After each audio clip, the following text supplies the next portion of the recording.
Questions help us understand, not read, our neighbor's hearts. Grace and peace, everybody. Welcome to Sabbath School Study Group. This is the start of a new 5-part series, Mission to My Neighbors. We're trying to look at Jesus' method. Following in his footsteps, we actually understand how we can be more effective in making an impact on those around us. And it's in the asking of a question that a lot of times that's the first step to actually presenting the opportunity or the access to the answer. We know that that answer is Christ, but again, how did he lead others? How does he lead even us to where he wants us to be?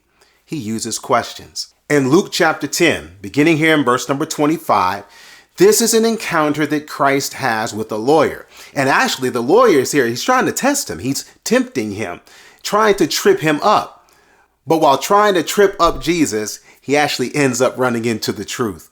So now here in Luke chapter 10, verse 25, Jesus encounters a certain lawyer who stands up, and he stands up to tempt him, saying, "Master, what shall I do to inherit eternal life?"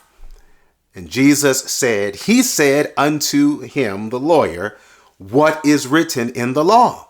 How readest thou?" There's the blueprint. Jesus asks a question that doesn't just start the engagement, but it actually informs Christ. It lets him and us as the readers know, what is this guy thinking? How do we know he's not asking a question or he's actually trying to test or tempt or try us? By asking a question back, Jesus says, hey, what is your understanding of this reality? What is your understanding of truth? This is both wise, but it's also empathetic. I'm trying to see where you are before I get all gung-ho about getting you to where I want you to be. Even there in verse number 27 to 28, when the lawyer answers, he says, "Thou shalt love the Lord thy God with all thy heart and with all thy soul and with all thy strength, with all thy mind, and thy neighbor as thyself." And Jesus says to him, "You've answered right. This do, and thou shalt live." So Jesus asks the question, the brother has an answer, and Jesus affirms the answer. In fact, he doesn't just affirm it, he says, hey, if you do that, you're good to go. So by affirming that answer, what actually happened? The lawyer asked another question.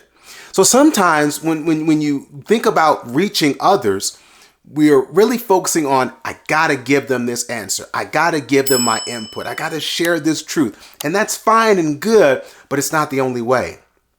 Sometimes the conversation really starts best by asking a question.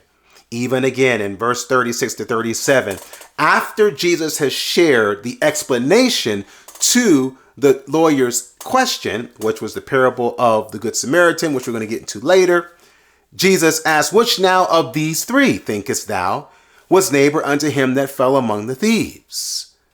And he said, "He that showed mercy on him." Then said Jesus unto him, "Go and do thou likewise." Powerful. In this encounter, Jesus starts with a question, and then he even ends with a question. So the burden and the onus is on the lawyer to what are you going to do now with what you have? Powerful lesson, powerful concept, and powerful approach. We may want to use that with our neighbor. And when I'm talking about our neighbor through this whole series, we're not just talking about the other person who lives across the street or next door. We're talking about that brother or that sister, that child or that friend, that old schoolmate, or somebody we just met in the store.